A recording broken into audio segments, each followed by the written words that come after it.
If you're trying to edit an AWeber landing page but find yourself stuck, this video will break it down step by step. Plus, by the end, I'll show you a better alternative that makes customizing landing pages way easier. So, let's jump straight in. First, log into your AWeber account and head over to the Landing Pages section. Choose an existing landing page or create a new one.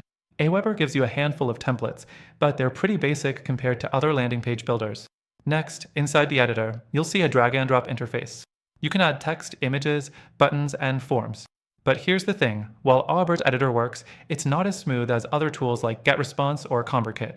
Some elements don't snap into place as easily, and customization options are more limited. Then, to edit text, just click on any section and start typing. The problem? Formatting isn't as flexible as you might expect. Want to fine-tune font styles or spacing? You might hit some roadblocks compared to more advanced editors. Another thing, adding images or videos. You can upload media, but positioning can feel restrictive. Some competing platforms offer more freedom to move elements around or resize them without limitations. Once you've made your edits, click Save and Amp. Exit and then Publish. Your landing page is now live. But here's an issue: AWeber's publishing options are limited. If you want advanced A, B testing, or custom domains, you might need extra workarounds. Now, if you're looking for a landing page builder that's smoother, more customizable, and optimized for conversions, there's a better alternative. After testing multiple tools, I found one that makes the whole process seamless.